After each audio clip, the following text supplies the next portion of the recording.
السلام علیکم. آپ دیکھ رہے ہیں ناول رکیب الفت قسط نمبر 20 کا حصہ دوم. جی نہیں، مجھے نہیں ملنا ان سے. اشما کو حیرانی ہوئی. کیوں بھائی، کیوں نہیں ملنا؟ مجھے ساتھ رہنا ہے ڈیڈ کے اور آپ کے، دونوں کے ساتھ. صرف ملنا نہیں ہے. جیسے برابر میں تیمور رہتا ہے اپنے موم ڈیڈ کے ساتھ، اور اس کی تو ایک بہن بھی ہے. اور میرے پاس کیا ہے؟ اب وہ کچن کے ٹاپ پر کھڑا اپنے دونوں ہاتھ ہوا میں پھیلائے خود کو خالی ہاتھ ثابت کر رہا تھا. دیکھیں موم، کچھ نہیں ہے میرے پاس. اشما جو اب کچن میں تھی کھانا نکالتے ہوئے اپنے بیٹے کی اداکاریاں دیکھنے لگی. نہ بہن ہے میری، نہ ڈیڈ میرے ساتھ ہیں. موم پلیز آپ اب کچھ کریں. ہاں بھائی کرتے ہیں، آؤ کچھ پہلے کھانا کھا لیتے ہیں، بہت بھوک لگی ہے مجھے. اشما نے بہلا پھسلا کر اسے کھانا کھلایا اور اس کے سونے کے بعد وہ یہی سوچ رہی تھی کہ کتنی بار وہ اس کو یوں بہلا پائے گی. وہ ابھی اتنی سی عمر میں اتنے سوال کرتا ہے، اپنی مرضی کرنے کی کوشش کرتا ہے. تھوڑا اور بڑا ہوگا تو مشکل بہت بڑھ جائے گی. اگلے روز اشما کا آف تھا. وہ گھر میں ہی تھی. وہاں اکبر بے چین تھا اشما کو دیکھنے کے لیے، رومان سے ملنے کے لیے. تو اس نے سوچا کہ اب اسے اشما کے گھر چلے جانا چاہیے. زیادہ سے زیادہ وہ کیا کرے گی؟ چیخے گی، چلائے گی، اسے بے عزت کرے گی. لیکن جیسے رومان اس کے لیے تڑپ رہا تھا، وہ بھی اس سے ملنے کے لیے بے چین تھا. ہاسپٹل سے اشما کا ایڈریس نکالنا کوئی مشکل کام نہ تھا، اور اب اکبر اس کے گھر کی جانب رواں دواں تھا. تھوڑی تقاضا کے بعد اس کے گھر کو ڈھونڈنے میں کامیاب ہو چکا تھا. ہاتھ میں بہت سا سامان پکڑے، کھلونے، اسنیکس رومان کے لیے، اور پھولوں کا گلدستہ اس ظالمہ کے لیے. ابھی وہ گاڑی پارک کر کے گھر کے قریب ہی راہداری پر تھا کہ اسے ایک لڑکی اشما کے گھر سے نکل کر جاتی ہوئی دکھائی دی. اکبر نے لمبے لمبے قدم اٹھائے اور اس لڑکی کے سامنے جا پہنچا. اس لڑکی کے چہرے پر بدحواسی پھیلی تھی. وہ اکبر کو دیکھ کر یوں خوفزدہ ہوئی تھی جیسے کوئی چوری پکڑی گئی ہو. کون ہو تم؟ ابھی اکبر نے اتنا ہی کہا تھا، اور اس لڑکی نے کوئی جواب بھی نہ دیا تھا کہ ان دونوں کے درمیان کوئی آ کھڑا ہوا. اکبر کی آنکھیں اس شخص کو دیکھ کر کھل گئی تھی. حیرت اور بے یقینی سے اکبر کی آنکھیں لبریز تھی. 4 سال پہلے وہ کلاس روم میں بیٹھی زار و قطار رو رہی تھی. سبھی جانتے تھے اس کے ساتھ مسئلہ کیا ہے. کچھ دوستوں نے تسلی بھی دی تھی، لیکن اسے صبر نہ آنا تھا، نہ آیا. وہ اپنے ماں باپ کی حالت دیکھ دیکھ کر کڑ رہی تھی. وہ شدید غم سے دوچار تھی. اس کے بھائی کی جان کو لالے پڑے تھے. وہ بھی ان سب سے دور ایک طرح کی جلا وطنی کاٹ رہا تھا. اور سب سے بڑا غم اس کی بہن کو ونی کیا گیا تھا. اسے مہینوں ہو چکے تھے اپنی ماں جیسی بڑی بہن کی شکل دیکھے ہوئے. وہ یہ بھی نہیں جانتی تھی کہ وہ زندہ بھی ہے کہ مر گئی ہے. وہ اشال سالار تھی. سالار سلطانہ کی دوسری بیٹی، اشما اور فیضان کی بہن. اسے پتا بھی نہ چلا کہ کب کلاس خالی ہوتی چلی گئی. اول تو اس نے کالج آنا ہی چھوڑ دیا تھا، لیکن جب بھی آتی تو اس کا یہی حال ہوتا. وہ اپنے ہنستے بستے اس گھر کی تنہا مکین بن کر رہ گئی تھی. باپ مسجد سے گھر نہ آتا، ماں اپنے کمرے میں بند رہتی، اور وہ محل جیسی حویلی میں تنہا ہو چکی تھی. اس خالی کلاس روم کے دروازے پر کوئی کھڑا تھا، کوئی شناسا سا وجود جو اشال کو اپنی نہ صرف جانتا تھا بلکہ اسے اپنی جان کہتا تھا. اشال نے اس کی موجودگی کو بھانپا تو اپنا سر اٹھایا اور روئی روئی بھیگی آنکھوں سے اس کی جانب دیکھنے لگی۔ اس کی حالت دیکھ کر مقابل کے دل پر ضرب تو لگی، لیکن وہ دل پر پتھر رکھ چکا تھا، کہ شاید اس کا دل بھی پتھر ہو چکا تھا۔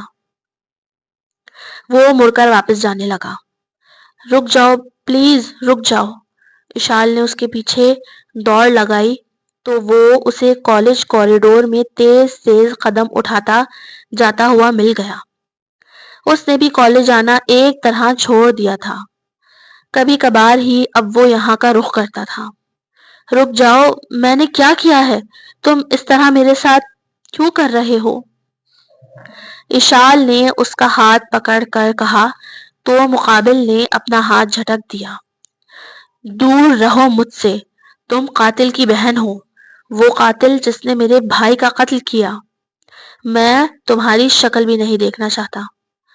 وہ شہزیب تھا، سید شہزیب خانزادہ۔ شہزی پلیز میری بات تو سنو، پلیز تم مجھے میری بہن کی خیریت بتا دو، وہ ٹھیک تو ہے نا؟ وہ زندہ تو ہے نا؟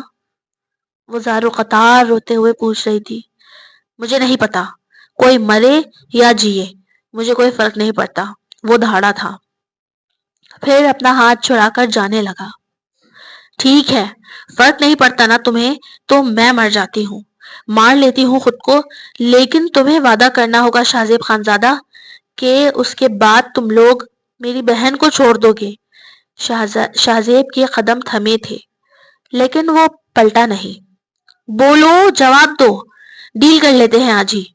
اب وہ اپنے آنسو بے دردی سے پوچھتے ہوئے بولی۔ شہزیب اسے اچھے سے جانتا تھا کہ وہ کتنی جذباتی ہے۔ وہ کہہ رہی ہے کہ مر جائے گی تو وہ یقیناً یہی کرے گی۔ بکواس بند کرو اپنی اشال، تمہاری ان فضول ڈرامے بازیوں میں نہیں آؤں گا۔ ہاں ہاں مت آؤ، بس مجھے ایک بات کا جواب دے کر جاؤ کہ اگر میں مر جاؤں تو کیا میری بہن کو چھوڑ دو گے تم لوگ؟ وہ دونوں کافی فاصلے پر کھڑے تھے تو چیخ چیخ کر بات کر رہے تھے۔ نہیں، کسی صورت نہیں، جاؤ یہاں سے، شہزیب نے ٹکا سا جواب دیا۔ ٹھیک ہے پھر، وہ دھیمے سے کہتی ہوئی پلٹی اور بھاگتی ہوئی اپنی کلاس میں چلی گئی۔ شہزیب سر جھٹکتا ہوا جانے لگا۔ شیزی اور ایشو، یہ دو نام تھے جو سالوں سے ساتھ ہی لیے جاتے تھے۔ وہ ہم عمر تھے اور ایک ہی کلاس میں پڑھتے تھے۔ پہلے سالوں اسکول میں ساتھ پڑھا، کیونکہ گاؤں میں ایک ہی انگریزی اسکول تھا جہاں سب جاگیرداروں کے بچے پڑھتے تھے۔ اکبر، اشما اور باقی تمام بہن بھائیوں نے وہیں پڑھائی کی تھی، پھر کالج میں بھی ساتھ ہی داخلہ لیا۔ ان کا نام اسی لیے ہر جگہ ساتھ لیا جاتا تھا کیونکہ وہ دونوں ایک دوسرے کے کرائم پارٹنر تھے۔ پورے اسکول میں گنڈوں کی طرح کالر کھڑے کر کے گھومنا، لوگوں کی لڑائیاں سلجھانا اور بدلے لینا، یہاں تک کہ ٹیچرز کو بھی نہ چھوڑنا۔ شیزی تو کیونکہ لڑکا تھا، لیکن ایشو، وہ تو لڑکی ہو کر ایسی گنڈوں جیسی حرکتیں کرتی تھی کہ دونوں کے نام سے ہی سب تھر تھر کانپتے تھے۔ شہزیب کمپیوٹر چلانے میں ماسٹر تھا، چھوٹی موٹی ہیکنگز بھی کر لیتا تھا، اور ایشال تھی ایک نمبر کی جاسوس، پڑھائی میں بھی دونوں اچھے تھے، اور ایک طرح سے دونوں اپنا گینگ چلا رہے تھے اسکول میں۔ ان کی دوستی کچھ الگ ہی تھی۔ ایشال بھی ان لڑکوں کے گروپ میں خود کو ایک لڑکا ہی سمجھتی تھی اور شیزی کو جگر کہا کرتی تھی، وہیں اس کے جواب میں شیزی اسے جان کہتا تھا۔ لیکن اس حادثے کے بعد دونوں الگ ہو گئے اور ان کی شخصیت بھی کہیں کھو سی گئی۔ شہزیب کالج سے نکل کر پارکنگ میں آ گیا تھا کہ اچانک اسے کچھ لوگ کالج کے اندر بھاگتے ہوئے نظر آئے۔ کیا ہوا لاریب؟ اس کا ایک دوست دوڑتا ہوا اندر جا رہا تھا کہ شہزیب نے اسے پکڑ کر پوچھا۔ مجھ سے کیا پوچھ رہے ہو؟ شیزی، سامنے دیکھو۔ جیسے ہی اس نے سامنے نگاہ بڑھائی اٹھائی تو پریشانی میں گاڑی کھلی چھوڑ کر ہی اندر بھاگا۔ ایشال اپنی کلاس کی کھڑکی سے باہر کھڑی تھی، باریک سی منڈیر پر۔ وہ خودکشی کرنے کے لیے کودنے والی تھی۔ شیزی اندر پہنچا اور بھاگتا ہوا کلاس روم میں آیا۔ دور ہٹو، دور ہٹ جاؤ، میں کود جاؤں گی۔ وہ کہہ رہی تھی کہ کود جاؤں گی تو وہ کود جاتی، شیزی جانتا تھا۔ اس نے فوراً ہی ہار مانی اور کہا کہ جیسا تم کہو گی ویسا ہوگا۔ اشما آپی بھی ٹھیک ہے، اور بس واپس آ جاؤ، تم جیسا کہو گی میں ویسے ہی کروں گا۔ یہ کہتا ہوا وہ دھیرے دھیرے اس تک آیا اور جھٹکے سے اس کا ہاتھ پکڑ لیا۔ To be continue AW novels don't copy my novel. آپ کو کیسا لگ رہا ہے آپ کا یہ ناول رقیب الفت؟ کمنٹ کریں، لائک کریں، سبسکرائب کریں۔ پھر ملتے ہیں کل انشاءاللہ نیکسٹ ایپیسوڈ میں۔ تھینک یو اینڈ اللہ حافظ۔